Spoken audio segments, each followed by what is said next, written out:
بسم الله الرحمن الرحيم. السلام عليكم ورحمة الله وبركاته. كسر دو هذا مركلة يوتيوب channel كبراء قونتا. وحين كسر جذي شرني سماينتي أي نصوص سمايني شركة اسمه إنه كسر سمايني 10 هره 10 كانوا نقول دون 10 كيشناد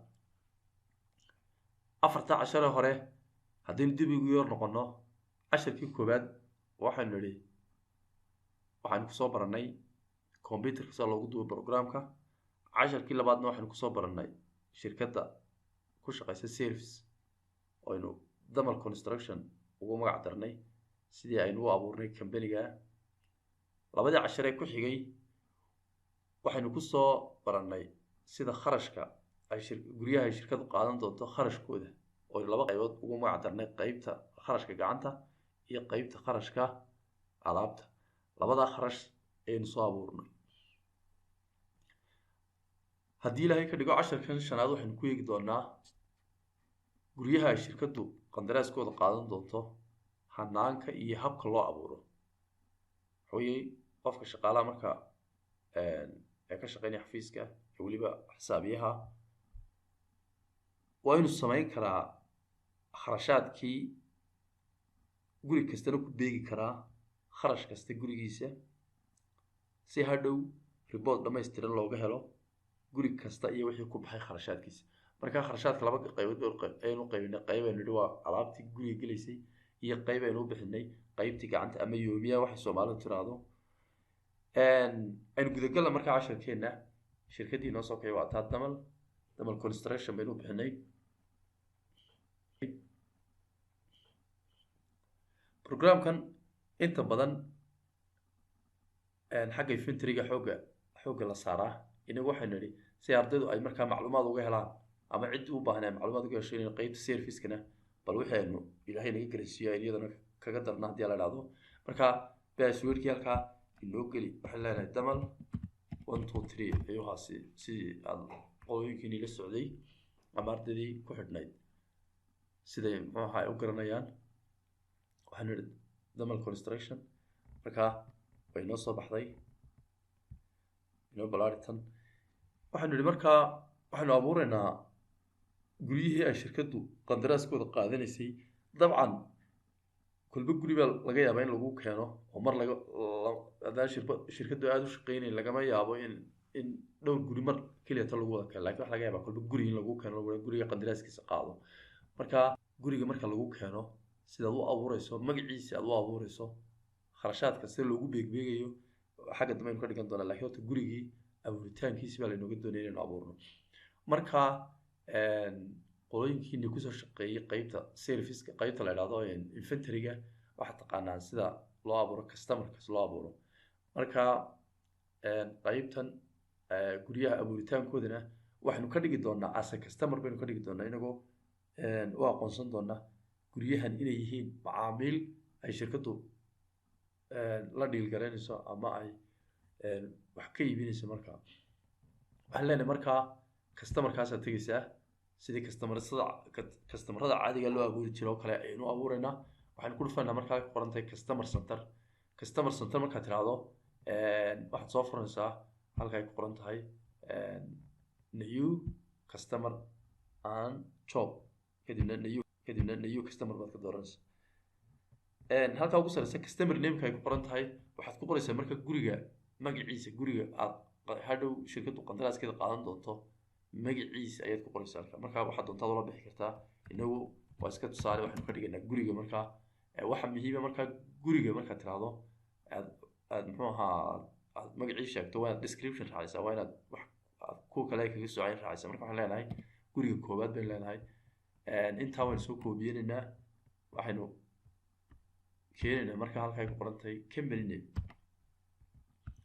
halkaa markaad keento dheydkana waad saxaysaa dheydkaad markaa aad shaqada bilaabayso ama guriga aad qandaraaskiisa bilaabayso ayaad halkaa ku qoraysa marka halkan company nameka iyo halkay ku qoran tahay invoice bill to macnaheedu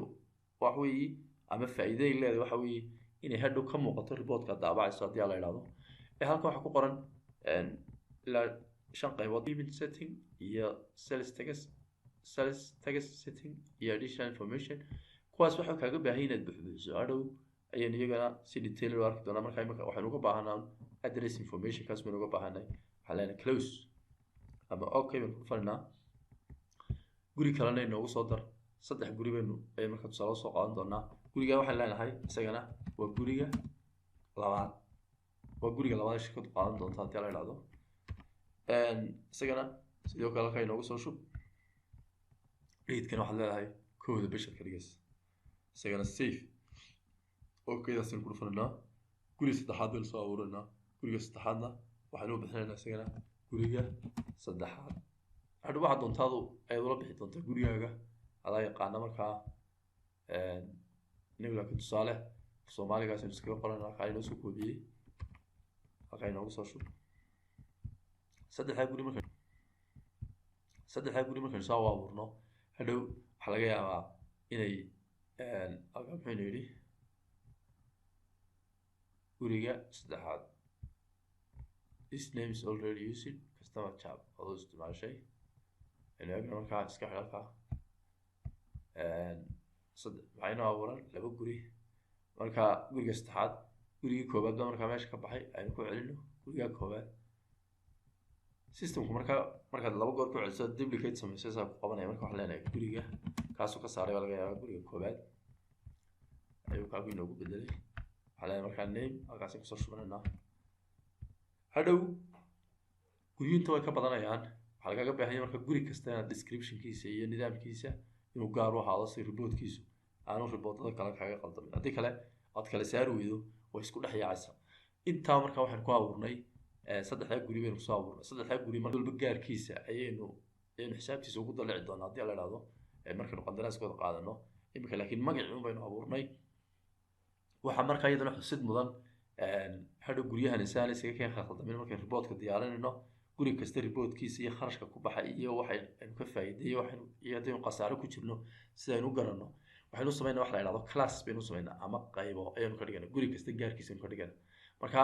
iyagana aan ku soo daro markaa classka sida loo abuuro aan tusa iyagana waxaad tegaysaa halkay ku qoran tahay list cafwan horta marka hore aan tago aan soo active gareeyo waxaan tegayaa edit halkay ku qoran tahay kadibna waxaan tegayaa preferences halkay ku qoran tahay accountingkaasaad sii tegaysaa kadibna company preferenceskaad tegaysaa marka halkaa ay ku qoran tahay class waa waajib markaa inuu saxaas ku saaran yahay haddaanu saxaas saarnay hadhow classkii ma helisid marka saxaas waa inaan saa u saarnaa waxaa leeyahay markaa okay markaynu halkaas kasoo active garay guryahan in mid walba classkiisa ku access garaynaa markaa class aan tegayna markaa sidaynu guryaha iyo isugu xidhna classka waxaan tegaynaa halkay ku qoran tahay list waxaad ku dhufanaysaa class list halkay ku qoran tahay class list markaad tiraahdo laba mid waad samayn kartaa inaad kuwan wax ka bedesho iyo inaad mid cusub aan soo furno markaas aad u aragtaan aan mid cusub soo darsado waxaan leeyahay class waxaa leeyahay markaa new markaa halkaa name class name ay ku qoran tahay gurigii baynu markaa gurigii ayaynu saddexdii guri aynu soo abuurnay ayaynu mid walba ku xidhanaa marka waxaan leenahay guriga isagana waxaa dhaha class ayaynu hadhow si uu classka uga muuqdo qaybta customerka ayaynu isagana magaca u bixinaynaa waxaan leenahay close ama okay baynu sinaynaa waxaynu ku dhufanaa markaa mid kale aynu soo abuurnaa kii labaad baynu isna ku xidhanaa isagana waxaad leedahay guriga labaad baad leedahay taasi hadhow faa'iido waxay kaaga noqonaysaa guri kasta inaad qaybtiisa aad u ogaato ama gaar ahaantiisa aad ula socoto dhaqdhaqaaqiisa iyo reportkiisa iyo nidaamkiisa oo inuu kale kaaga khaldamin haddii kale haddaad classka u samayn weydo waxa laga yaabaa guryuhu inaad kala garan weydo midaad alaab ku dalacday shalay oo kale aad alaab ku dalacday iyo kaad maanta alaabta ku dalacaysay inaad kala garan weydo oo hadhow reportkiina oo iskaga kaa dhex yaaco marka waxaynu idhi markaa saddexdii guri waa inagaa ku xidhnay calaaskii qaybta calaaskana waa inagaa ku xidhnay marka halkeenu ka eegaynaa markaas ay isugu xidhan yihiin tusaale ahaan waxaa leenahay markaa customerkaas ayaa tegaysaa tusaale ahaan create invoicekaas oo kale markaad doonayso kharashka inaad guriga ku dalaacdo waa inuu calaaska kaaga muuqdaa halkaa kaaga muuqdaa marka tusaale ahaan calaas waa halkaa inoo soo galay halkaa lafteeda oo ka muuqanaya oo guryihiina waa kuwa markaa intaa ayaynu casharka